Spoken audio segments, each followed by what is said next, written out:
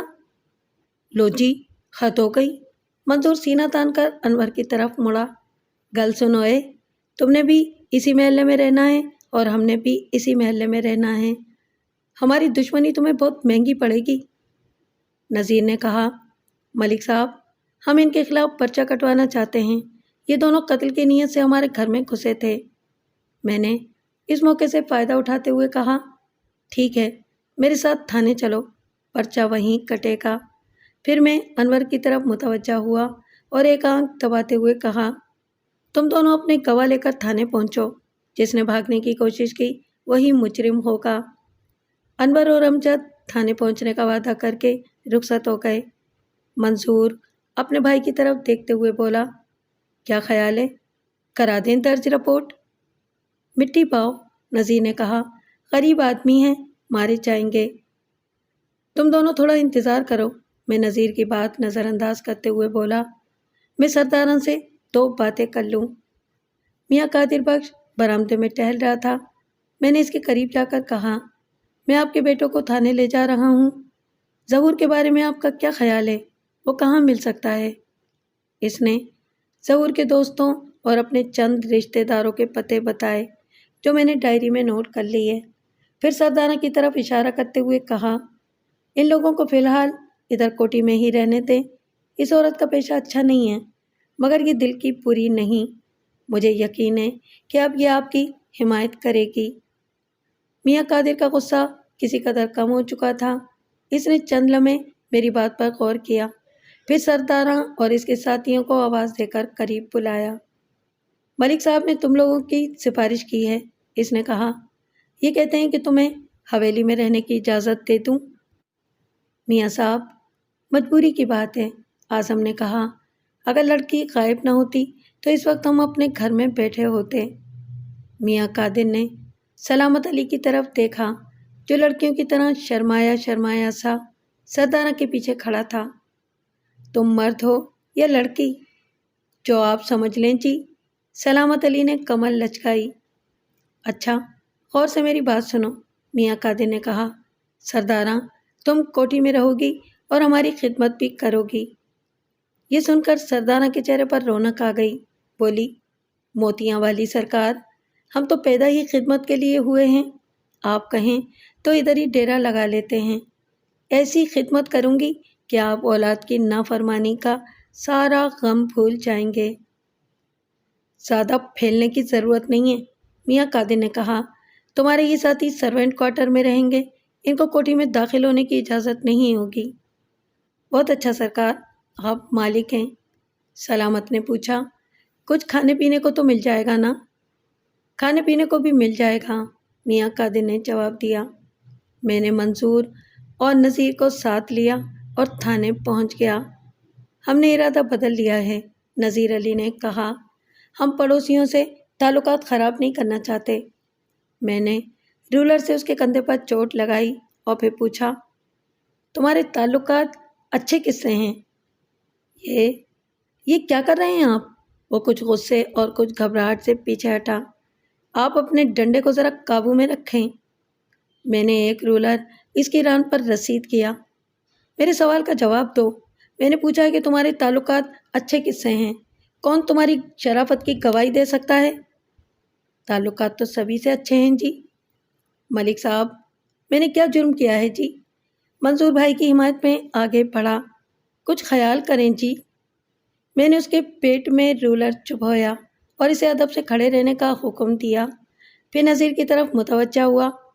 ہاں میاں نذیر علی، تم مجھے ان لوگوں کے نام پتے بتاؤ جو تمہاری شرافت کی گواہی دے سکتے ہوں۔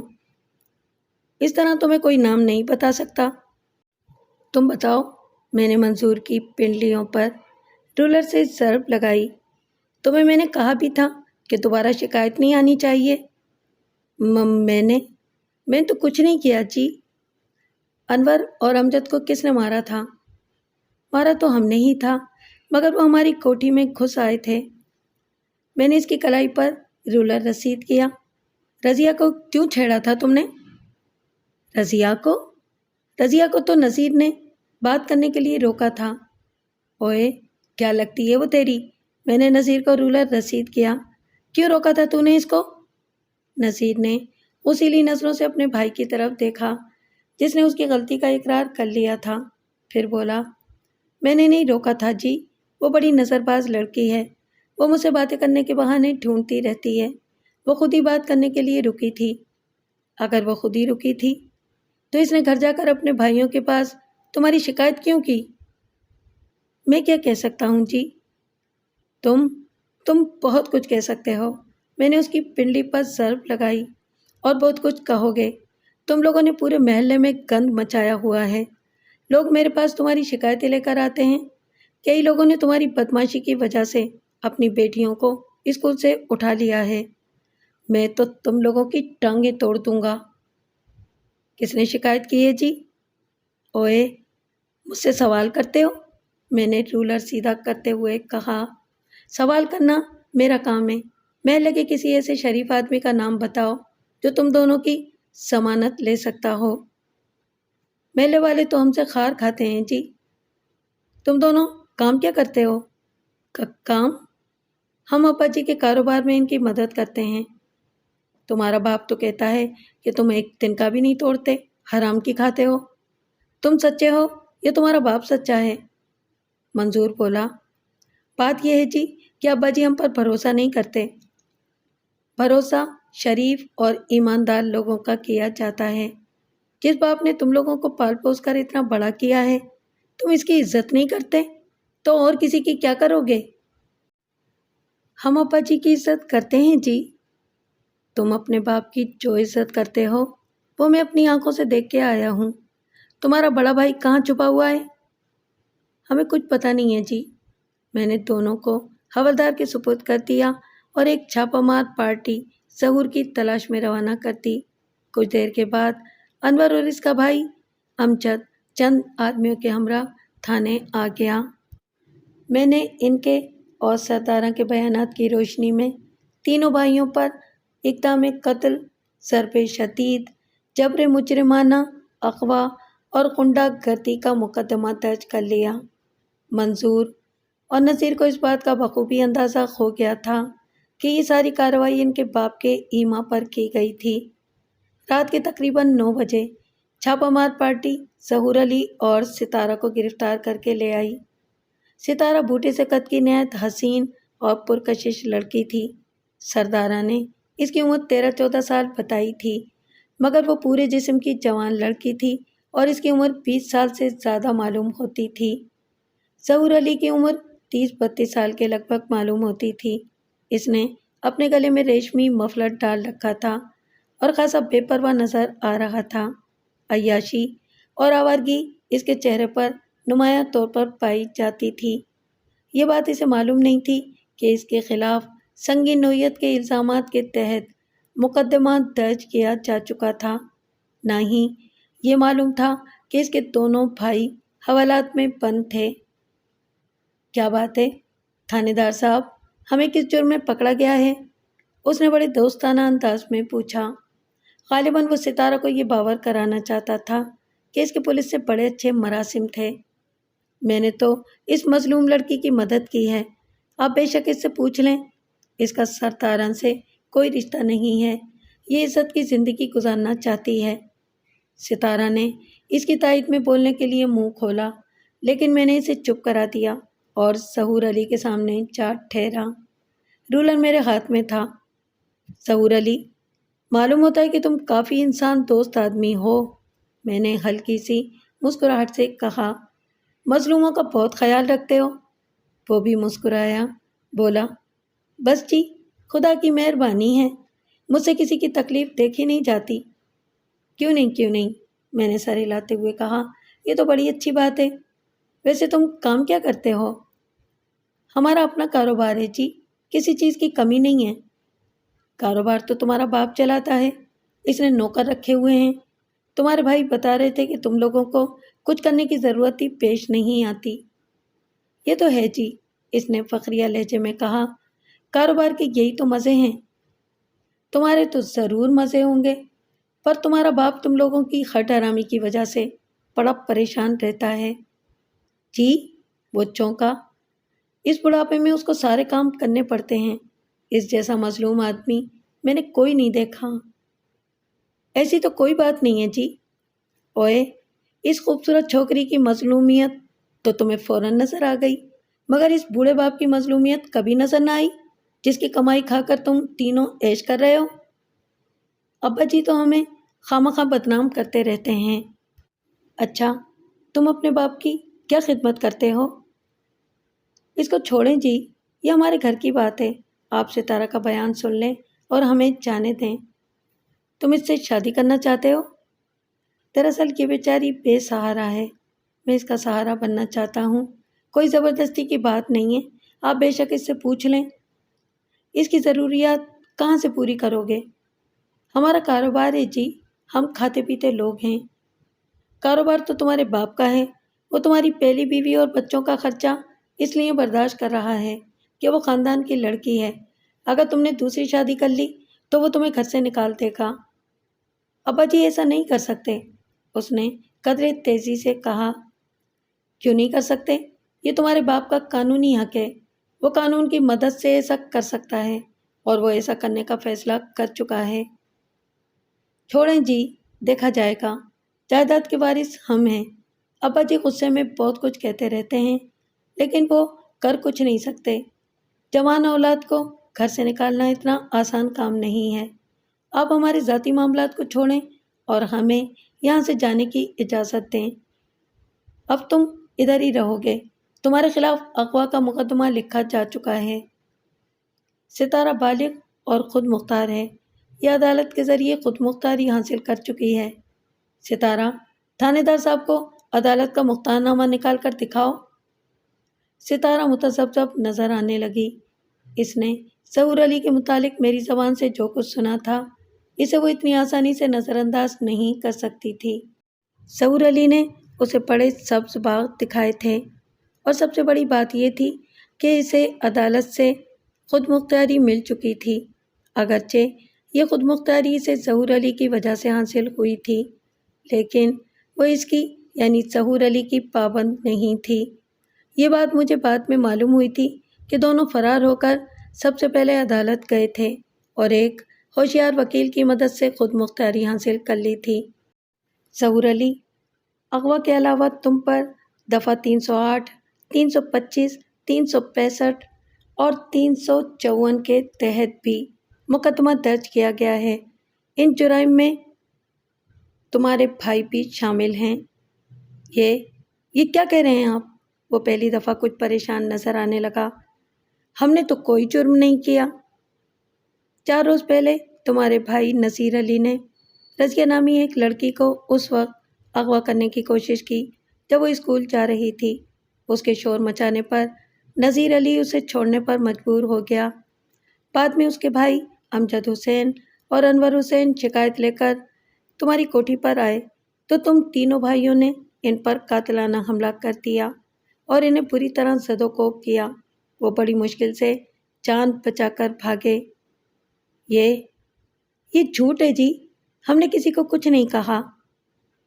رضیہ کے باپ امداد حسین نے اور کئی دوسرے لوگوں نے تم تینوں کی وجہ سے اپنی بیٹیوں کو اسکول سے اٹھا لیا ہے۔ یہ لوگ تم تینوں کے خلاف رپورٹ درج کرا کے گئے ہیں۔ محلے کے معززین کا کہنا ہے کہ تم نے محلے میں دہشت پھیلا رکھی ہے۔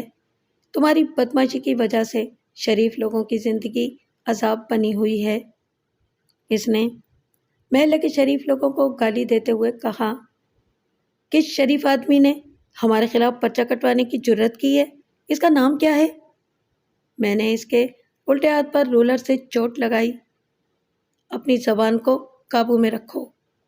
اس نے حیرت اور غصے سے میری طرف دیکھا اور بولا، تھانے دار صاحب، میں معمولی آدمی نہیں ہوں۔ میں نے ایک ضرب اس کے بازو پر لگائی۔ غنڈے بدماش واقعی معمولی آدمی نہیں ہوتے، لیکن ہم ان کا علاج کرنا خوب جانتے ہیں۔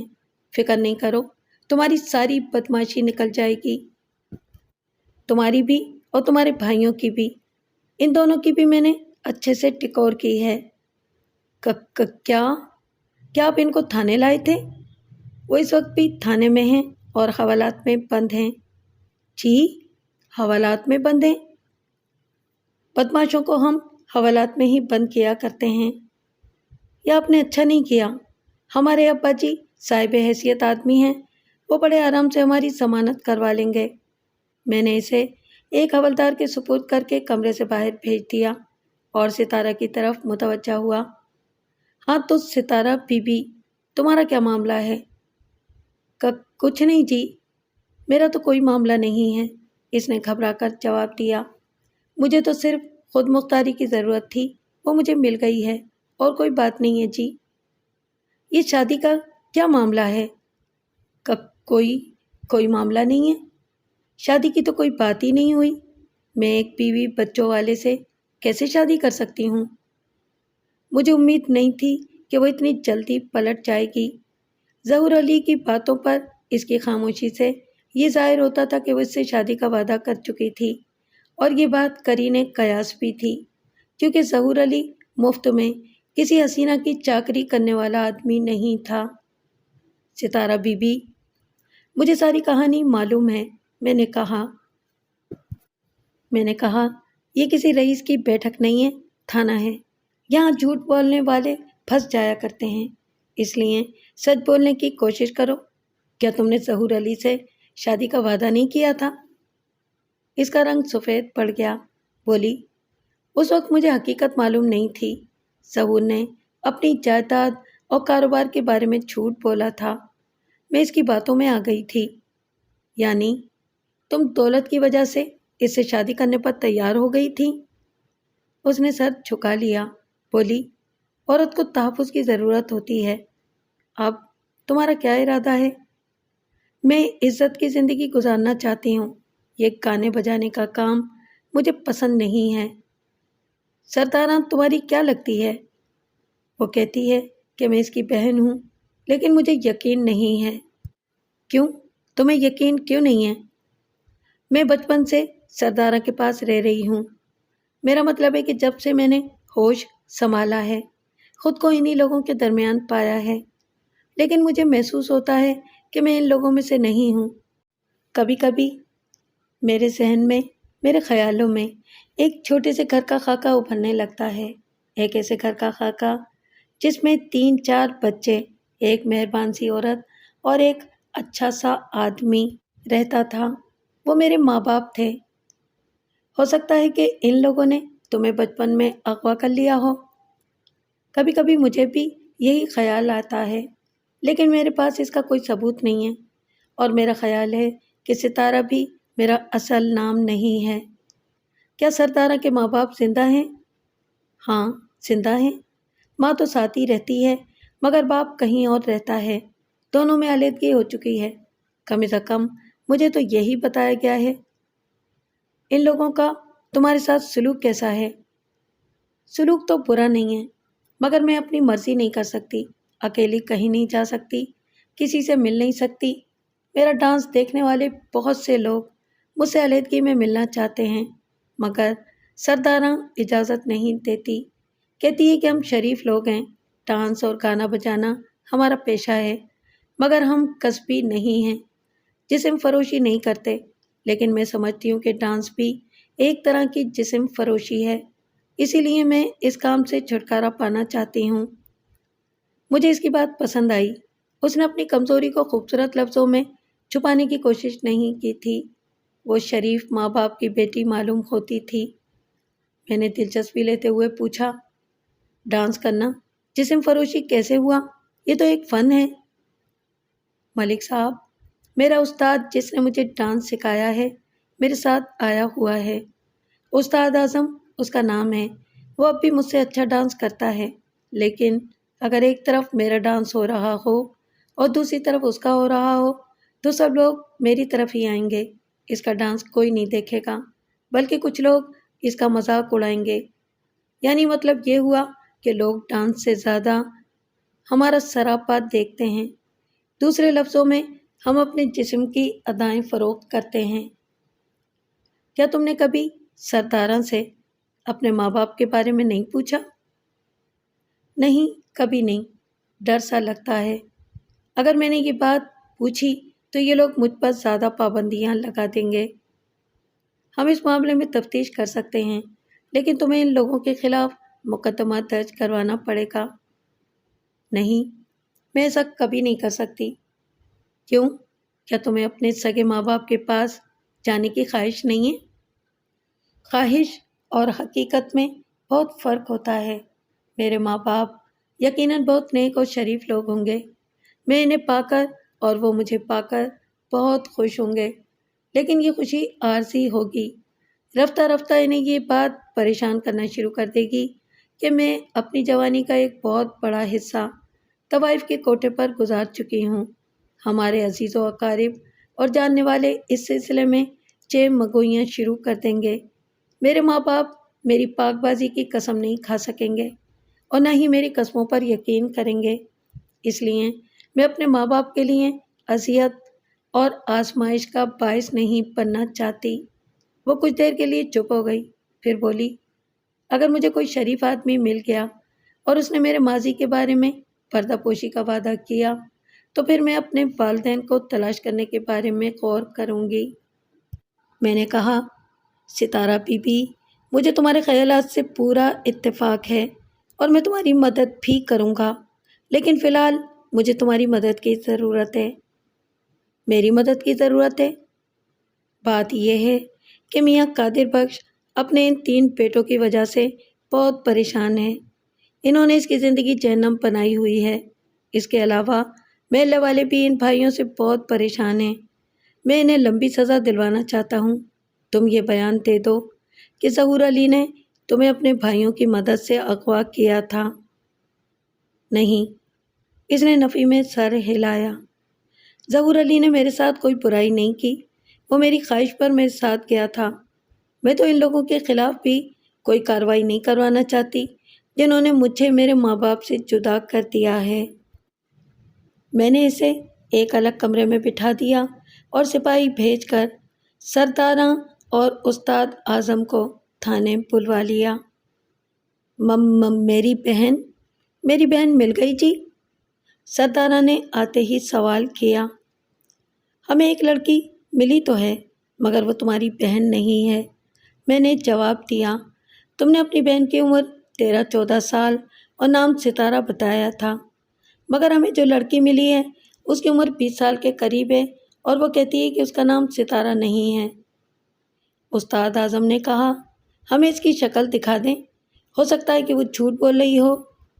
سردارہ نے کہا، وہ دیکھنے میں ذرا بڑی لگتی ہے، لیکن اس کی عمر زیادہ نہیں ہے۔ لڑکی نے بیان دیا ہے کہ اسے بچپن میں اغوا کیا گیا تھا۔ میں نے سردارہ سے کہا، وہ تمہیں اپنی بہن تسلیم نہیں کرتی، اس نے عدالت سے خود مختاری حاصل کر لی ہے، اب وہ اپنی مرضی سے کہیں بھی جا سکتی ہے، تم اسے اپنے ساتھ جانے پر مجبور نہیں کر سکتی۔ وہ جھوٹ بولتی ہے جی، اس کے پاس کوئی ثبوت نہیں ہے۔ ثبوت تو ہم نکالیں گے، میں نے سخت لہجے میں کہا۔ استاد اعظم سردارہ کا بازو پکڑتے ہوئے بولا، آؤ چلیں، ستارہ کو ہماری ضرورت نہیں ہے تو ہمیں اس کے لیے پریشان ہونے کی کیا ضرورت ہے؟ تم کہیں نہیں جاؤ گے، میں نے کہا، تم دونوں اغوا کے جرم میں زیر حراست ہو۔ چھی، سردارہ نے پریشانی سے کہا، ہم نے کوئی جرم نہیں کیا جی، آپ ستارہ کو ہمارے سامنے تو لائیں۔ جب ضرورت ہوگی سامنے بھی لے آئیں گے، میں نے کہا، پھر نائٹ ڈیوٹی پر متعین حوالدار کو بلا کر کہا، ان دونوں کے لیے منجی بسترے کا انتظام کرو، یہ ہمارے مہمان ہیں۔ سردارہ واویلا کرنے لگی، لیکن میں نے اس کے شور کو نظر انداز کر دیا۔ سلامت علی ان کے ساتھ ہی آیا تھا اور تھانے کے باہر رک گیا تھا۔ جب اسے پتہ چلا کہ دونوں کو گرفتار کر لیا گیا ہے تو وہ چپ چاپ وہاں سے کھسک گیا۔ میں ستارہ کو ساتھ لے کر میاں قادر بخش کی کوٹھی پر پہنچ گیا اور اسے ساری کہانی سنانے کے بعد کہا، اس لڑکی کو 2-4 روز کے لیے اپنی کوٹھی میں رکھ لیں۔ ملک صاحب، مجھے اس معاملے میں چکر ہی چکر نظر آتا ہے، میاں قادر نے کہا، ایسا نہ ہو کہ میں کسی نئی مصیبت میں پھنس جاؤں۔ آپ فکر نہ کریں، صرف 2-4 دن کی بات ہے۔ میاں قادر نے ستارہ سے پوچھا، کیا تمہیں پکا یقین ہے کہ سردارہ نے تمہیں اغوا کیا تھا؟ میں نے ایسی کوئی بات نہیں کہی، ستارہ نے جواب دیا۔ میں نے ملک صاحب سے صرف یہ کہا ہے کہ یہ لوگ مجھے اپنے نہیں لگتے۔ میں ان کی گرفتاری پر خوش نہیں ہوں۔ مجھے تو صرف خود مختاری کی ضرورت تھی جو میں نے حاصل کر لی ہے۔ اگر آپ لوگ میری مدد کرنا چاہتے ہیں تو کسی شریف آدمی سے میری شادی کرا دیں۔ اس بات پر میاں قادر سوچ میں پڑ گیا۔ چند لمحوں کے بعد اس نے کہا، اگر تم میرا ساتھ دینے کا وعدہ کرو تو میں تمہیں اپنی بہو بنا سکتا ہوں۔ میاں صاحب، جو شخص اپنے پالنے والے کا وفادار نہیں بن سکا وہ بیوی کا وفادار کیسے بن سکتا ہے؟ میں نے محسوس کیا کہ میاں قادر کو یہ بات اچھی نہیں لگی۔ اس نے تیوری چڑھاتے ہوئے پوچھا، تمہارا مطلب کیا ہے؟ میں نے سنا ہے کہ آپ اپنے بیٹوں سے خوش نہیں۔ شاید تم نے یہ نہیں سنا ہوگا کہ بعض بیویاں بگڑے ہوئے مردوں کو سیدھا کر دیا کرتی ہیں، میاں قادر نے برہمی سے کہا۔ خیر چھوڑو اس بات کو، میں ملک صاحب کی سفارش پر تمہیں 2-4 دن کے لیے کوٹھی میں رہنے کی اجازت دے رہا ہوں۔ اگر تمہارے ساتھ کوئی برا بھلا ہو گیا تو میری ذمہ داری نہیں ہوگی۔ میاں صاحب، شاید آپ میری بات کا برا مان گئے ہیں، ستارہ نے کہا۔ شاید میرے منہ سے کوئی غلط بات نکل گئی ہے۔ میاں قادر نے اس کی بات سنی انسنی کر دی اور ملازمہ کو بلا کر کہا، اس کو اسی کمرے میں لے جاؤ جس میں ستارہ ٹھہری ہوئی تھی اور اس کو روٹی ٹکڑ بھی دے دینا۔ ملک صاحب، دیکھا آپ نے؟ ستارہ کے جانے کے بعد میاں قادر نے کہا، کتنے نخرے ہیں اس طوائف زادی کے۔ صبح اس نے بیٹے کو الو بنایا، اب باپ کو بے وقوف بنانے کی کوشش کر رہی ہے۔ میں اس طبقے کو بہت اچھی طرح جانتا ہوں۔ جوانی میں میرا ان لوگوں سے بڑا واسطہ رہا ہے۔ یہ کہتی ہے کہ اب یہ زندگی عزت کی گزارنا چاہتی ہے۔ ملک صاحب، ان کی باتوں پر نہ جائیں، باتیں یہ بڑی ذہانت کی کرتی ہیں۔ ہر رئیس اور جاگیردار سے یہی کہتی ہیں کہ یہ کسی شریف آدمی سے شادی کر کے عزت کی زندگی گزارنا چاہتی ہیں اور اپنی مظلومیت کی بے شمار کہانیاں بھی سناتی ہیں۔ انہیں کسی نے بچپن میں اغوا کر لیا تھا، کسی نے محبت کا فریب دے کر ان کی زندگی برباد کر دی تھی۔ یہ ان کے رئیسوں اور جاگیرداروں کو پھانسنے کے ہتھ کنڈے ہیں۔ کسی غریب آدمی سے یہ شادی کرنے پر کبھی تیار نہیں ہوں گی۔ میں نے کئی رئیسوں کو ان طوائفوں کے چکر میں دیوالیہ ہوتے دیکھا ہے۔ آپ تجربہ کر کے دیکھ لیں، کسی غریب کلرک کو پکڑ کر لے آئیں اور ستارہ سے کہیں کہ اس سے شادی کر لے، یہ کبھی ہاں نہیں کرے گی، صاف انکار کر دے گی۔ لیکن میرے جیسے دولت مند بڈھے سے فوراً شادی پر راضی ہو جائے گی۔ میرا خیال ہے کہ ستارہ مختلف لڑکی ہے، میں نے کہا۔ اس نے پرفریب مسکراہٹ سے میری طرف دیکھا، بولا، لگائیں شرط؟ اگر یہ راضی نہ ہوئی تو 100 کے 500 دوں گا۔ آپ ہار جائیں گے۔ اس نے ہاتھ پھیلایا، بولا، میرے ہارنے کی فکر نہ کریں، 100 کے 500 کمائیں، نکالیں 100 کا پتہ۔ میں نے پوچھا، فیصلہ کب تک ہوگا؟ کل صبح 10 بجے تک، اس نے جواب دیا۔ اس وقت میری جیب میں 100 روپے نہیں تھے۔ میں نے 10 روپے کا نوٹ نکال کر اس کے ہاتھ پر رکھا اور کہا، میں آپ کا زیادہ نقصان نہیں کرنا چاہتا، 10 کے 50 تیار رکھیں، صبح 10 بجے آؤں گا۔ اس زمانے میں سونا 50 روپے تولہ تھا، آج 3500 روپے تولہ ہے، یعنی اس زمانے کے 10 روپے آج کے 700 روپے کے برابر تھے۔ اگلی صبح میں ستارہ سے پوچھ گچھ کرنا چاہتا تھا، مگر باوجہ تجسس میاں قادر بخش کی کوٹھی پر پہنچ گیا۔ اس نے بڑی آسودہ سی مسکراہٹ سے میرا استقبال کیا، مجھے بیٹھک میں بٹھایا اور ستارہ کو بلا لایا۔ ستارہ کے ہاتھ میں ایک تشتری تھی جو کپڑے سے ڈھکی ہوئی تھی۔ وہ شرمائی سی تھی اور مجھ سے نظریں چرانے کی کوشش کر رہی تھی۔ اس کی یہ ادا دیکھ کر میں بہت کچھ سمجھ گیا، یہ بھی سمجھ گیا کہ میرے 10 روپے گئے۔ ستارہ نے تشتری میرے سامنے رکھ دی اور پرے ہو کر بیٹھ گئی۔ میں نے کپڑا ہٹایا تو دیکھا کہ اس میں مٹھائی تھی۔ یہ مٹھائی کس خوشی میں ہے؟ میں نے بے دلی سے پوچھا، حالانکہ ساری بات واضح تھی۔ مجھے 10 روپے کے نقصان سے زیادہ شرط ہارنے کا افسوس تھا۔ وہ لڑکی اپنی خوبصورتی اور معصومیت سے مجھے بے وقوف بنانے میں کامیاب ہو گئی تھی۔ ستارہ، تم بتاؤ کہ یہ مٹھائی کس خوشی میں لائی گئی ہے؟ میاں قادر نے کہا۔ ستارہ نے جھکی جھکی پلکوں سے کہا، میاں صاحب نے میرا سہارا بننے کا وعدہ کیا ہے۔ بجھارتے کیوں ڈال رہی ہو؟ میاں قادر نے کہا، کھل کر کہو کہ ہم نے شادی کرنے کا فیصلہ کر لیا ہے۔ جی ہاں، ستارہ نے ہولے سے کہا۔ میں حیرت سے اس معصوم لڑکی کو گھورنے لگا۔ اس کی اور میاں قادر کی عمر میں کم سے کم 40 سال کا فرق تھا۔ میاں قادر نے اسے اندر بھیج دیا اور مجھ سے کہا، کیوں ملک صاحب، میں نے کیا کہا تھا؟ آپ واقعی تجربے کار ہیں، میں نے کہا۔ یہ اغوا اور شرافت اور عزت کی زندگی سب فریب دینے والی باتیں ہیں۔ یہ لڑکی ظاہر میں بھی طوائف ہے اور باطن میں بھی طوائف ہے۔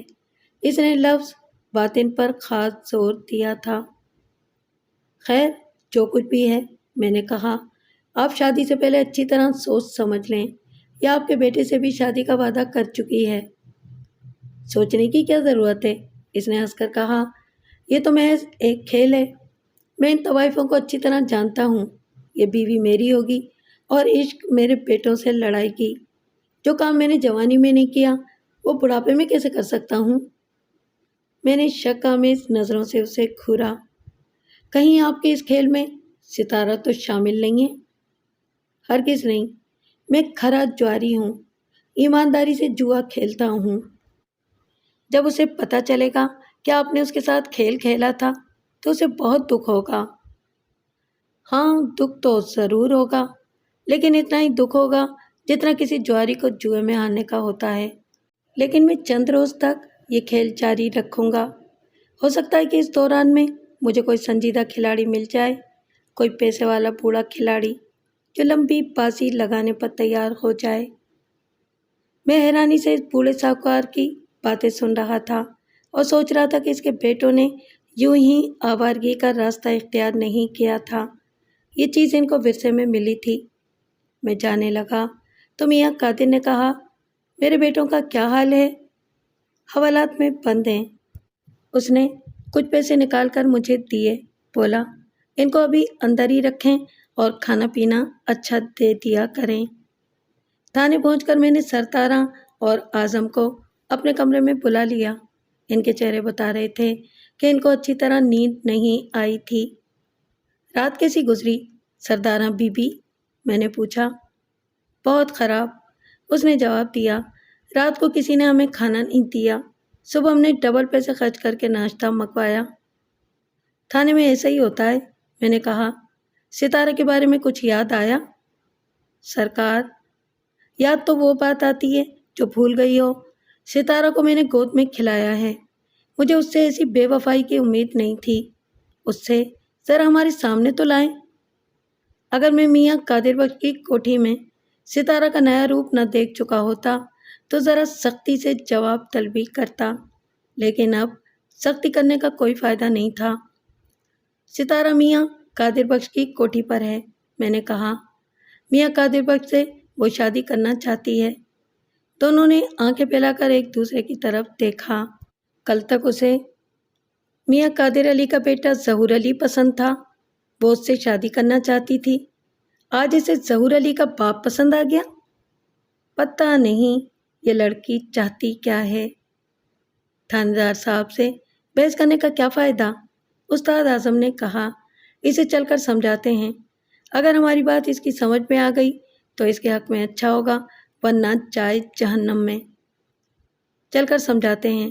سردارہ نے منہ بگاڑ کر استاد کی نقل اتاری۔ یہاں سے جانے کی اجازت ملے گی تو چل کر سمجھائیں گے نا، ہم تو حوالاتی ہیں۔ تم لوگ جا سکتے ہو، میں نے کہا۔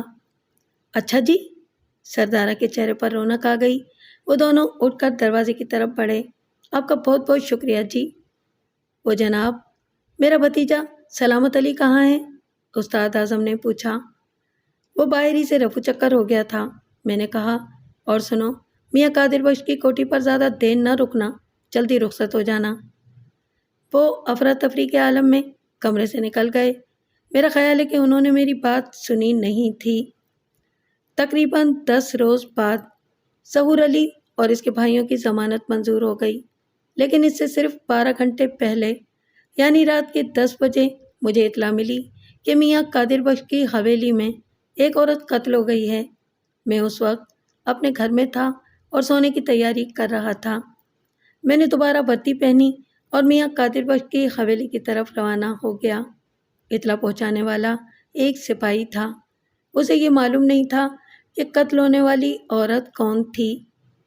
ستارہ کے بارے میں میری اطلاع یہ تھی کہ وہ ابھی حویلی ہی میں تھی۔ سرداراں اور استاد اعظم کے بارے میں سنا تھا کہ وہ واپس چلے گئے تھے۔ ایسی صورت میں حویلی میں 2 ہی عورتیں رہ جاتی تھیں، یعنی ستارہ اور ظہور علی کی بیوی سرینا۔ میں سارے راستے یہی سوچتا رہا کہ دونوں میں سے کون قتل ہوئی تھی اور اسے کس نے قتل کیا تھا۔ ایک خیال مجھے یہ بھی آ رہا تھا کہ قتل ہونے والی کوئی ملازمہ یا باہر کی عورت بھی ہو سکتی ہے۔ جب میں نے حویلی میں قدم رکھا تو سب سے پہلے میری نظر سرداراں پر پڑی۔ وہ رو رہی تھی۔ میں نے اسے نظر انداز کر دیا اور ASI کی طرف بڑھا جو چند سپاہیوں کے ہمراہ مجھ سے پہلے وہاں پہنچ چکا تھا۔ کیا خبر ہے؟ میں نے پوچھا۔ کون قتل ہوا ہے؟ ستارہ، اس کی لاش خوابگاہ میں پڑی ہے۔ میاں قادر بخش بیٹھک میں سر پکڑے بیٹھا تھا۔ مجھے ستارہ کے قتل کی خبر سن کر صدمہ ہوا۔ وہ ذہین اور دلیر لڑکی تھی۔ اس کی لاش خوابگاہ میں قالین پر پڑی تھی اور چادر سے ڈھکی ہوئی تھی۔ اس کے آس پاس خون پھیلا ہوا تھا۔ میں نے چادر ہٹا کر اس کا جائزہ لیا۔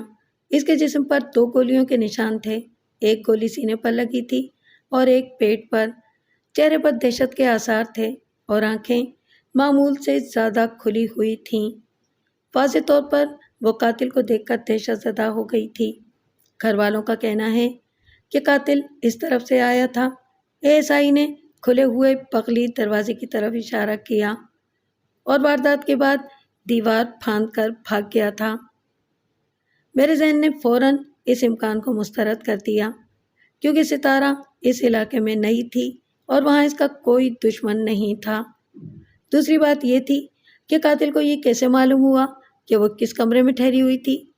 یہ بات صرف گھر کے افراد ہی جانتے تھے۔ گھر والے اس دروازے کے بارے میں کیا کہتے ہیں؟ میں نے پوچھا۔ ان کا کہنا ہے کہ قتل کے بعد یہ دروازہ کھلا ہوا تھا۔ میں نے ASI کو جائے واردات کا نقشہ تیار کرنے کے لیے کہا اور بیٹھک میں پہنچ گیا۔ میاں قادر نے میری طرف دیکھ کر دھیمی آواز میں کچھ کہا اور دوبارہ سر جھکا لیا۔ اس کے قریبی صوفے پر ایک ریوالور اور ہولسٹر رکھا تھا۔ میں نے ریوالور اٹھا کر اس کی نال کو سونگھا۔ اس میں سے بارود کی بو آ رہی تھی۔ ریوالور کا مزید معائنہ کرنے پر معلوم ہوا کہ اس کی 4 گولیاں چلی ہوئی تھیں۔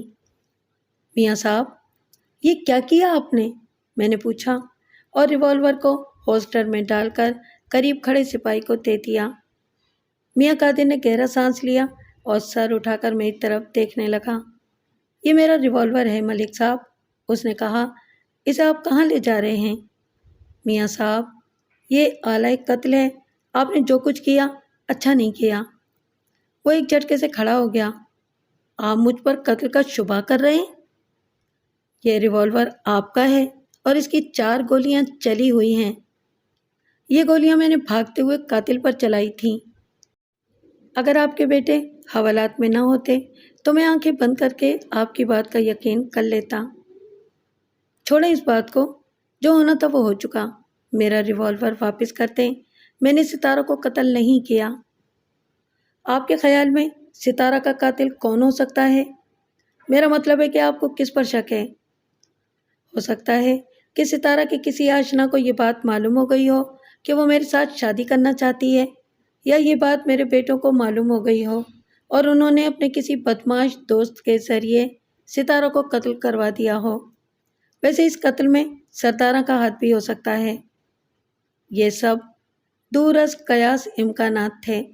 میں نے پوچھا، سرداراں واپس کب آئی ہے؟ آج صبح واپس آئی ہے۔ استاد اعظم اور سرداراں کی ماں بھی ساتھ آئی ہے۔ ستارہ کے قتل کے وقت یہ لوگ کہاں تھے؟ غالباً سروینٹ کوارٹر میں تھے۔ واردات کس طرح ہوئی؟ آپ اس وقت کہاں تھے؟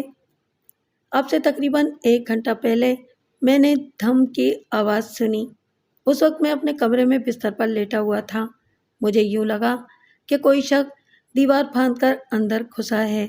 میں جلدی سے اٹھا، الماری سے اپنا ریوالور نکال کر باہر نکلا اور آواز بھی لگائی۔ اتنے میں مجھے چیخنے اور گولیاں چلنے کی آواز سنائی دی۔ میں نے 2 ہوائی فائر کیے اور احتیاط سے آگے بڑھا۔ وہاں ایک شخص دیوار پر چڑھ رہا تھا۔ اس نے سر پر ڈھاٹا باندھ رکھا تھا اور تگڑا جوان معلوم ہوتا تھا۔ میں نے اس کا نشانہ لے کر 2 فائر کیے مگر وہ بچ کر نکل گیا۔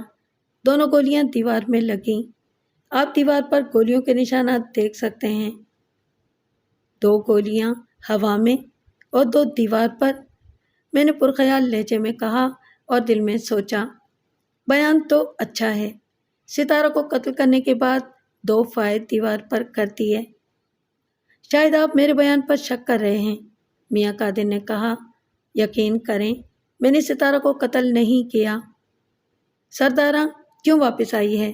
میں نے پوچھا۔ اس نے قدرے تامل کرتے ہوئے جواب دیا، ستارہ کو ساتھ لے جانے کے لیے آئی ہوگی۔ دونوں ماں بیٹی صبح سے ستارہ کو سمجھا رہی تھیں، لیکن ستارہ تو ان کے ساتھ جانے پر تیار ہی نہیں تھی۔ میں نے کہا، اور آپ نے کہا تھا کہ آپ لڑکی کو کسی سنجیدہ کھلاڑی کے پلے باندھ دیں گے۔ یہ پکھیڑے والی بات تھی، لڑکی میری جان کو۔ وہ اچانک چپ ہو گیا اور بات بدلتے ہوئے بولا، میں نے سوچا کہ مجھے پرائے پھٹے میں ٹانگ اڑانے کی کیا ضرورت ہے؟ ٹانگ تو آپ اچھی خاصی اڑا چکے تھے۔ میں نے کہا، آپ نے ستارہ کو یہ بات کب بتائی کہ آپ کا اس سے شادی کرنے کا کوئی ارادہ نہیں ہے؟ کل صبح۔ اور یہ سن کر وہ آپ کی جان کو آ گئی؟ ایسی کوئی بات نہیں تھی میاں صاحب۔ آپ کا کہنا ہے کہ قاتل کے کودنے کی آواز سن کر آپ نے ریوالور نکالا اور باہر پہنچ گئے۔ اس کام میں زیادہ سے زیادہ 1 منٹ لگا ہوگا۔ اتنے مختصر وقت میں قاتل اپنا کام مکمل کر کے کیسے فرار ہو گیا؟ میرا تو خیال یہ ہے کہ اس نے اندر گھستے ہی ستارہ کے کمرے کا دروازہ کھٹکھٹایا اور دروازہ کھلتے ہی 2 فائر کر کے واپس بھاگ گیا۔ غالباً ستارہ نے یہ سوچ کر دروازہ کھول دیا ہوگا کہ باہر کوئی گھر کا آدمی ہے۔ آپ کی بات سے یہ نتیجہ نکلتا ہے کہ قاتل کو 3 باتوں کا پیشگی علم تھا۔ اول یہ کہ ستارہ کا کمرہ کون سا ہے، دوم یہ کہ وہ کمرے میں موجود ہے، اور سوم یہ کہ اکیلی ہے۔ کیا آپ بتا سکتے ہیں کہ یہ سب کچھ ایک باہر کے آدمی کو کیسے معلوم ہو گیا؟ میں کیا کہہ سکتا ہوں، کسی گھر کے بھیدی نے اسے یہ باتیں بتائی ہوں گی۔ میں نے اس کو دوسرے کمرے میں بھیج دیا اور سردارہ اور اس کے ساتھیوں کو بیٹھک میں بلا لیا۔ سردارہ کی ماں کا نام قبولہ بی بی تھا۔ وہ 60-62 سال کی ہوشیار عورت معلوم ہوتی تھی۔ میں نے سردارہ سے پوچھا، سردارہ یہ سب کچھ کیسے ہوا؟ ستارہ کو کس نے قتل کیا ہے؟ مجھے اسی بات کا ڈر تھا سرکار، سردارہ نے جواب دیا۔ ستارہ بڑی ہوشیار بنتی تھی مگر اصل میں نادان تھی۔ اگر وہ ہماری بات مان لیتی تو اپنی جان سے نہ جاتی۔ اس کی آواز بھر آ گئی۔ وہ دوپٹے سے آنسو پونچھتے ہوئے بولی، ہائے میری سونی بہن، ان ساہوکاروں پر کبھی بھروسہ نہیں کرنا چاہیے۔ تمہارا مطلب ہے کہ اسے میاں قادر بخش نے قتل کر دیا ہے؟ اور کس نے کرنا تھا؟ جواب قبولہ بی بی نے دیا۔ میں نے استاد اعظم کی طرف اشارہ کرتے ہوئے کہا، جب قتل ہوا یہ کہاں تھا؟ یہ تو ادھر ہمارے ساتھ بیٹھا ہوا تھا، ادھر نوکروں کے کوٹھے میں۔ اس بیچارے کو تو پستول پکڑنا بھی نہیں آتا۔ یہ تو تم کہتی ہو نا کہ یہ ادھر بیٹھا ہوا تھا، میں نے قدرے دھمکی آمیز لہجے میں کہا۔ ہو سکتا ہے کہ یہ اپنا کام ختم کر کے ادھر آ گیا ہو۔ نہیں جناب، استاد اعظم نے ہاتھ جوڑے، میں تو ایک چڑیا کا بچہ بھی نہیں مار سکتا، میرے اندر اتنی ہمت ہی نہیں ہے۔ اور ستارہ تو میری شاگرد تھی اور مجھے اپنی بیٹیوں کی طرح پیاری تھی۔ تم لوگ دوبارہ ادھر کیوں آئے؟ کیا ستارہ نے تمہارے ساتھ جانے سے انکار نہیں کر دیا تھا؟ ہمیں میاں صاحب کا پیغام ملا تھا کہ آ کر ستارہ کو لے جاؤ۔ یہ نئی بات تھی، میاں قادر بخش نے یہ بات نہیں بتائی تھی۔ میاں صاحب ستارہ کو شادی کا فریب دے کر اپنا الو سیدھا کرتے رہے۔ کل جب انہوں نے شادی سے انکار کر دیا تو ستارہ غصے سے پاگل ہو گئی۔ اس نے میاں صاحب سے جھگڑا کیا اور انہیں بدنام کرنے کی دھمکی دی۔ اس نے کہا تھا کہ وہ سارے محلے کو ان کے کرتوت بتا کر جائے گی۔ آج بھی دونوں میں جھگڑا ہوا تھا، استاد اعظم نے کہا۔ بڑا شور مچا تھا۔ میاں صاحب نے ستارہ کو قتل کی دھمکی بھی دی تھی۔ اگر یہ سب باتیں سچی تھیں تو کیس بہت واضح تھا۔ جس وقت ستارہ کا قتل ہوا اس وقت تم لوگ کہاں تھے؟ ہم لوگ سرونٹ کوارٹر میں تھے، سردارہ نے جواب دیا۔ گولیاں چلنے کی آواز سن کر پہلے تو ہم نے ڈر کے مارے دروازہ بند کر لیا، لیکن جب خاموشی ہو گئی تو ہم جلدی سے کوٹھی میں پہنچ گئے۔ وہاں ظہور علی کی بیوی زرینہ اپنے دونوں بچوں سمیت چیخ رہی تھی۔ ملازمہ اللہ رکھی اسے تسلیاں دے رہی تھی۔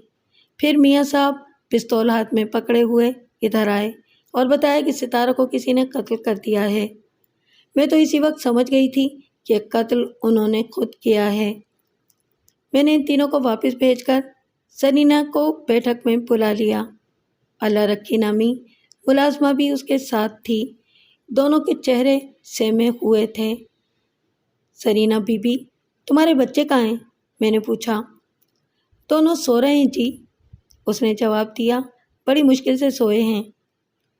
جس وقت ستارہ قتل ہوئی اس وقت تم کہاں تھیں؟ میں تھوڑی دیر پہلے بستر پر لیٹی تھی اور بچوں کو کہانی سنا رہی تھی۔ اللہ رکھی دروازے کھڑکیاں بند کر رہی تھی۔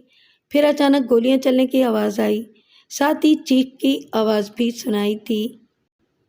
میں یہ سمجھی کہ چور ڈاکو کوٹھی میں گھس آئے ہیں۔ تھوڑی دیر بعد میاں جی ہمارے پاس آئے اور بتایا کہ کسی نے ستارہ کو قتل کر دیا ہے۔ مجھے تو بالکل یقین نہیں آیا۔ پھر سردارہ اور اس کی ماں بھی اندر آ گئیں۔ کیا میاں صاحب کے ہاتھ میں کوئی ہتھیار بھی تھا؟ ہاں جی، انہوں نے ہاتھ میں ریوالور پکڑا ہوا تھا۔ کیا تم نے کسی چور وغیرہ کو دیکھا تھا یا کوئی آواز سنی تھی؟ میں نے کسی کو نہیں دیکھا اور نہ ہی کوئی آواز سنی تھی۔ میاں صاحب کا ستارہ سے جھگڑا کس بات پر ہوا تھا؟ زرینہ نے کنکیوں سے ملازمہ کی طرف دیکھا، پھر بولی، ان کی کوئی آپس کی بات تھی۔ شادی کی بات تھی، میں نے قدرے سخت لہجے میں کہا۔ میاں صاحب نے ستارہ کو شادی کا چکر دیا تھا اور کل لال جھنڈی دکھا دی تھی۔ اس بات پر دونوں میں جھگڑا ہوا تھا۔ وہ پاگل لڑکی میاں صاحب کی جائیداد پر قبضہ کرنا چاہتی تھی، اللہ رکھی نے کہا۔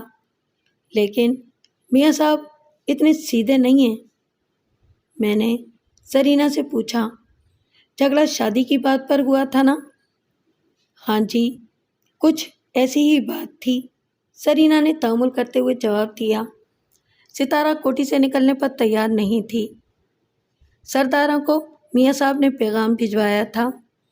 جی، یہی سنا ہے، پکا تو پتہ نہیں۔ میاں صاحب نے ستارہ کو دھمکی بھی دی تھی؟ پہلے ستارہ نے دھمکی دی تھی، پھر میاں جی نے بھی دھمکی دی۔ ہائے ہائے، سب کچھ بتائے جا رہی ہیں، اللہ رکھی نے کہا۔ میاں صاحب نے منع بھی کیا تھا۔ اس سیدھی سادی عورت نے میاں قادر کا ایک اور پول کھول دیا تھا۔ میں نے کہا، اللہ رکھی، یہ باتیں مجھے پہلے ہی معلوم ہے، پھر بھی ہمیں مالک کا حکم ماننا چاہیے جی۔ میں نے زرینہ سے کہا، میاں صاحب دوسری شادی کرنا چاہتے تھے، میں نے سنا ہے کہ انہوں نے کہیں بات بھی پکی کر رکھی تھی، تمہیں تو یہ بات معلوم ہی ہوگی۔ اس نے قدرے تامل کے بعد کہا، ایک بیوہ عورت سے کچھ بات چیت ہوئی تھی، لیکن جب ان لوگوں کو ستارہ کے بارے میں پتہ چلا تو وہ پیچھے ہٹ گئے۔ اس بیوہ عورت کا نام کیا ہے؟ آمنہ نام ہے، اچھے کھاتے پیتے لوگ ہیں، میاں جی کو سوچ سمجھ کر قدم اٹھانا چاہیے تھا، ایسی باتیں چھپی تھوڑا ہی رہتی ہیں۔ یہ آمنہ کی عمر کیا ہے؟ زیادہ عمر نہیں ہے، زیادہ سے زیادہ 40 سال کی ہوگی، بڑی خوبصورت اور سلیقے والی عورت ہے۔ میں نے انہیں واپس بھیج دیا اور دوبارہ میاں قادر بخش کو بلا لیا۔ ملک صاحب، یقین کریں، یہ معاملہ ایسے نہیں ہے جیسے آپ سمجھ رہے ہیں۔ اس نے آتے ہی کہا، اگر آپ کو روپے پیسے کی ضرورت ہو تو مجھے بتائیں، لیکن بڑھاپے میں میری مٹی پلیت نہ کریں۔ میاں صاحب، بات صرف میرے سمجھنے کی نہیں ہے، میں واقعات اور شہادتوں کی بنیاد پر کوئی نتیجہ اخذ کروں گا، لیکن آپ نے چند باتیں چھپا کر اپنی پوزیشن اور خراب کر لی ہے۔ کون سی باتیں؟ کیا آپ نے سرداروں کو آدمی بھیج کر بلوایا تھا؟ یہ تو پوزیشن خراب کرنے والی بات نہیں ہے۔ پوزیشن خراب کرنے والی بات یہ ہے کہ ستارہ آپ کے گلے کا ہار بنتی جا رہی تھی اور آپ اس سے چھٹکارا پانا چاہتے تھے۔ دوسری بات، آپ نے جھگڑے کی چھپائی۔ آپ کا ستارہ سے جھگڑا ہوا تھا اور آپ نے اس کو قتل کی دھمکی دی تھی۔ میں نے دھمکی نہیں دی تھی، غصے میں کوئی بات منہ سے نکل گئی ہوگی۔ ملک صاحب، میری بات پر یقین کریں، میں نے ستارہ کو قتل نہیں کیا۔ ستارہ نے آپ کو بدنام کرنے کی دھمکی دی تھی اور آپ یہ خطرہ مول نہیں لے سکتے تھے کیونکہ آپ دوسری شادی کرنا چاہتے ہیں۔ آمنہ کے گھر والے پہلے ہی ستارہ کی وجہ سے بدظن ہو چکے تھے۔ آمنہ کے گھر والے؟ وہ چونک کر بولا، یہ بات آپ کو کس نے بتائی ہے؟ ابھی تو اور بہت کچھ معلوم ہوگا۔ میں نے کہا، آپ ہمارے ساتھ جانے کے لیے تیار ہو جائیں۔ ملک صاحب، مجھے اس جنت سے نہ نکالیں، اس نے منت کرتے ہوئے کہا۔ یہ سب کچھ ایسے ہی نہیں بن گیا، میں نے ساری زندگی بہت محنت کی ہے، بڑی مشکلوں سے یہ سب کچھ بنایا ہے۔ میں دولت سے آپ کی جھولی بھر دوں گا۔ اگر آپ نے میرے خلاف پرچہ کاٹ دیا تو پھر میرا بچنا بہت مشکل ہوگا، میری ناخلف اولاد میرا بیڑا غرق کر دے گی۔ لیکن شواہد کی روشنی میں اسے گرفتار کرنے پر مجبور تھا۔ اگلی صبح اس کے تینوں بیٹے ضمانت پر رہا ہو گئے اور وہ اسی حوالات میں بند ہوا جس میں اس کے بیٹے بند تھے۔ قتل کا مقدمہ چلا اور میاں قادر بخش کو قتل عمد کے جرم میں پھانسی کی سزا ہو گئی۔ لیکن اس کہانی کا اہم حصہ ابھی باقی ہے۔ ایک روز مجھے کسی کیس کے سلسلے میں سینٹر جیل جانا پڑا۔ جیل کے سپرنٹینڈنٹ سے باتوں کے دوران میاں قادر بخش کا ذکر نکل آیا۔ سپرنٹینڈنٹ نے بتایا کہ وہ کال کوٹری میں بند تھا اور اسے چند روز کے اندر پھانسی پر لٹکایا جانے والا تھا۔ میں اسے ملاقات کرنا چاہتا ہوں، میں نے کہا۔ سپرنٹینڈنٹ نے اسبات میں جواب دیا اور ایک آدمی بھیج کر میاں قادر بخش کو دفتر میں بلوا لیا۔ اس نے ڈنڈا بیڑی پہنی ہوئی تھی اور بالکل پہچانا نہیں چاہتا تھا۔ جیل میں اس نے داڑھی بھی رکھ لی تھی۔ رسمی بات چیت کے بعد اس نے کہا، ملک صاحب، مجھے پھانسی کی سزا ہو چکی ہے، میری تمام اپیلیں نامنظور ہو چکی ہیں اور سپرنٹینڈنٹ صاحب نے آپ کو بتا دیا ہوگا کہ میرا بلیک وارنٹ بھی جاری ہو چکا ہے۔ اب میں چند روز کا مہمان ہوں۔ وہ کسی روبوٹ کی طرح بول رہا تھا۔ اس کا بھاری بھرکم جسم ہڈیوں کا ڈھانچہ بن چکا تھا اور وہ چلتی پھرتی لاش معلوم ہوتا تھا۔ ملک صاحب، اس منزل پر پہنچ کر انسان کو جھوٹ کی کوئی ضرورت نہیں رہتی، اس نے بات جاری رکھتے ہوئے کہا۔ میں نے اپنی زندگی میں بہت جھوٹ بولے، بہت مکر و فریب کیے، بہت گناہ بھی کیے، لیکن جس گناہ کے سلسلے میں اس جیل میں بند ہوا وہ میں نے نہیں کیا۔ آپ اس بات پر خوش نہ ہوں کہ آپ نے ایک قاتل کو تختہ دار تک پہنچا دیا۔ میں حیرانی سے اس کا منہ تکنے لگا۔ کیا آپ اب بھی ستارہ کے قتل سے انکار کر رہے ہیں؟ ملک صاحب، بات انکار یا اقرار کی نہیں ہے، اصل بات جرم کی ہے۔ میں آپ کو ایک بار پھر یہ بات بتا رہا ہوں کہ میں نے ستارہ کو قتل نہیں کیا، میں نے اسے دھوکے میں رکھ کر بے وقوف بنایا تھا، اس کے ساتھ جھگڑا کیا تھا اور اسے قتل کی دھمکی بھی دی تھی، لیکن میں نے اسے قتل نہیں کیا۔ اس کی بات سن کر مجھے کچھ افسوس ہوا۔ کیا میں نے ایک بے گناہ شخص کو پھانسی کے تختے پر پہنچا دیا تھا؟ میاں صاحب، فیصلہ عدالت نے کیا ہے، میں نے اپنی صفائی پیش کی اور شہادتوں کی بنیاد پر کیا تھا۔ پریشان نہ ہو ملک صاحب، فیصلہ نہ آپ نے کیا تھا اور نہ عدالت نے، بلکہ اس جبار اور قہار خدا نے کیا تھا جو کل دو عالم کا مالک ہے۔ میں اسی سزا کے لائق تھا۔ اس نے گہری سانس لی اور کسی نامعلوم شے کو گھوننے لگا۔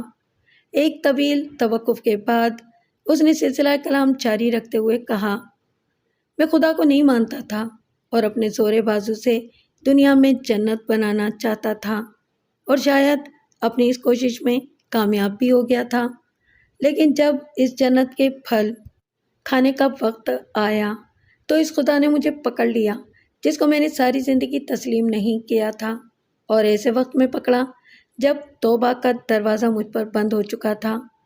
اس کی خشک اور ویران آنکھوں سے آنسو ٹپکنے لگے۔ اس کے کہنے کے مطابق اب اس کے گناہوں کی ابتدا 20ویں دہائی کے اوائل میں ہوئی تھی۔ اس وقت وہ ایک مضبوط اور صحت مند نوجوان تھا اور اس کے اندر کام کرنے کا بے پناہ جذبہ پایا جاتا تھا۔ اس کا کاروبار بڑی کامیابی سے چل رہا تھا اور گھر میں ہر شے کی فراوانی تھی۔ شادی کے بعد اس کے گھر میں یک کے بعد دیگرے 2 بیٹیاں پیدا ہوئیں۔ وہ بہت پریشان ہوا اور بیوی سے کہا کہ اسے بیٹے چاہیے۔ بیٹے چاہیے تو میں کیا کروں؟ بیوی نے تنک کر جواب دیا، بیٹے چاہیے تو کسی وید حکیم سے بات کرو، سنا ہے کہ آج کل ایسی دوائیاں بھی نکل آئی ہیں جس سے بیٹے پیدا ہو سکتے ہیں۔ میاں قادر بخش نے بتایا کہ وہ 5-6 سال تک حکیموں کی دوائیاں کھاتا رہا مگر کچھ فائدہ ہوا اور نہ اس عرصے میں اس کے گھر کوئی اولاد ہوئی۔ اس کے گھر میں ایک نوجوان مولوی اس کی بچیوں کو سپارہ پڑھانے آتا تھا اور خدا رسول کی باتیں بہت کرتا تھا۔ ایک دن میاں قادر بخش نے مولوی سے اپنے الٹے سیدھے خیالات کا اظہار کیا اور بولا، یار مجھے تو خدا نے صرف بیٹیاں ہی دی ہیں، بیٹے کے لیے کوشش شروع کی تو اولاد ہی نہیں ہوئی۔ میاں صاحب اللہ سے دعا کریں، انشاءاللہ آپ کے گھر بھی بیٹا ضرور ہوگا، مولوی صاحب نے کہا۔ میاں قادر بخش کچھ دیر سوچتا رہا اور پھر کہا کہ مولوی تیری دعائیں تو ضرور قبول ہوں گی کیونکہ تو نماز پڑھتا ہے، روزے رکھتا ہے۔ پھر اپنی جیب سے کچھ سکے نکال کر اسے دیتے ہوئے کہا کہ تو میری طرف سے خدا سے دعا کر، اگر میرا بیٹا ہو گیا تو میں تجھے اور پیسے دوں گا۔ مولوی نے پیسے رکھ لیے اور دعا کرنے کا وعدہ کیا۔ چند ماہ گزرنے کے بعد میاں قادر بخش نے مولوی سے دعا کی قبولیت کے بارے میں پوچھنا شروع کر دیا۔ مولوی اسے انتظار کرنے کی تلقین کرتے ہوئے کہتا، خدا کے گھر میں دیر ہے اندھیر نہیں، بیٹا ضرور ہوگا۔ اس دوران میں وہ میاں قادر بخش کو مائل با کرم دیکھ کر مالی فوائد بھی حاصل کرتا رہا۔ انتظار کرتے کرتے 1 سال گزر گیا۔ ایک دن میاں قادر نے مولوی سے کہا، مولوی یہ سلسلہ تو بہت دراز ہوتا جا رہا ہے، آخر مجھے کب تک انتظار کرنا پڑے گا؟ ہاں معاملہ تو کچھ زیادہ ہی لمبا ہو گیا ہے، مولوی نے تسلیم کیا۔ اگر آپ کہیں تو میں چلا شروع کر دیتا ہوں، اس میں خرچہ کچھ زیادہ ہوگا، کم سے کم 7 تو بکرے ہی ذبح کرنے پڑیں گے۔ خرچے کی فکر نہ کرو مولوی، مجھے بیٹا چاہیے، بیٹا۔ 2 روز کے بعد مولوی نے میاں قادر بخش کے گھر کے ایک کونے میں چلہ کشی شروع کر دی۔ اس نے میاں قادر کو بتایا تھا کہ وہ ساری رات جاگ کر وظیفہ کرے گا۔ 24 روز کے بعد آدھی رات کے وقت میاں قادر کی آنکھ کھل گئی۔ اس نے سوچا ذرا دیکھوں تو صحیح کہ مولوی کس طرح وظیفہ کر رہا ہے۔ وہ بستر سے اٹھا اور صحن کے اس کونے میں پہنچ گیا جہاں مولوی نے ایک چھپر سا بنا رکھا تھا۔ میاں قادر نے دیکھا کہ مولوی چھپر کے نیچے چٹائی پر پڑا خراٹے لے رہا ہے۔ اس نے مولوی کو گریبان سے پکڑ کر کھڑا کر دیا اور غصے سے کہا، او مولوی یہ کیا ڈھونگ رچا رکھا ہے تو نے؟ مولوی ہڑبڑا کر بولا، میاں صاحب یہ کیا غضب کر دیا آپ نے؟ آپ کو یہاں آنا نہیں چاہیے تھا، آپ نے چلے کا تسلسل توڑ دیا، ساری محنت ضائع ہو گئی۔ مولوی تو پڑا سو رہا تھا، اس سے کوئی فرق نہیں پڑتا، چلے کے دوران آرام بھی کرنا پڑتا ہے۔ تو کہتا تھا کہ تیری دعائیں قبول ہوتی ہیں، پھر؟ میاں صاحب آپ کی انہی باتوں کی وجہ سے ابھی تک میری دعا قبول نہیں ہوئی۔ مولوی نے گریبان چھڑایا اور اپنا سامان سمیٹنا شروع کر دیا۔ اب یہاں ٹھہرنا بیکار ہے۔ مولوی میں نے جو پیسے خرچ کیے ہیں وہ کون دے گا؟ پیسے خرچ ہو چکے ہیں، اور ایک بات اچھی طرح سن لیں کہ آپ کے گھر بیٹا نہیں ہو سکتا، اللہ آپ سے ناراض ہے۔ یہ بات تو نے پہلے کیوں نہیں بتائی؟ اس کا مطلب ہے کہ تو مجھے دھوکہ دیتا رہا ہے۔ مولوی کے پاس اس بات کا کوئی جواب نہیں تھا۔ میاں قادر بخش نے اپنے بھاری اور مضبوط ہاتھوں سے اس کا گلا پکڑ کر دبانا شروع کر دیا۔ بتا، کیوں دھوکہ دیا مجھے؟ میں تجھے ختم کر دوں گا، جلدی بتا۔ مولوی کی آنکھیں باہر نکل آئیں اور اس نے وہیں دم توڑ دیا۔ میاں قادر نے بتایا کہ اسے اپنے اس فعل پر کوئی افسوس نہیں ہوا۔ اس نے ادھر ہی سین میں گڑھا کھود کر مولوی کو دفن کر دیا اور چند روز کے بعد اس واقعے کو فراموش کر دیا۔ ملک صاحب، آج مجھے اس مولوی کے قتل کی سزا مل رہی ہے جسے میں نے رات کے اندھیرے میں قتل کر دیا تھا۔ میاں قادر نے اپنی بات ختم کرتے ہوئے کہا۔ بیٹے ملنے آتے ہیں؟ نہیں، اس نے افسردگی سے سر ہلایا۔ یہ بیٹے خدا نے مجھے عذاب دینے کے لیے دیے تھے اور انہوں نے وہی کام کیا جو خدا نے ان کے سپرد کیا تھا۔ انسان کو چاہیے کہ جنت خدا سے مانگے، خود جنت بنانے کی کوشش نہ کرے۔ اس نے ایک آہ بھری اور بیڑیاں کھڑکھڑاتا ہوا واپس چل دیا۔ یہ بات معلوم نہیں ہو سکی کہ ستارہ کو کس نے قتل کیا تھا۔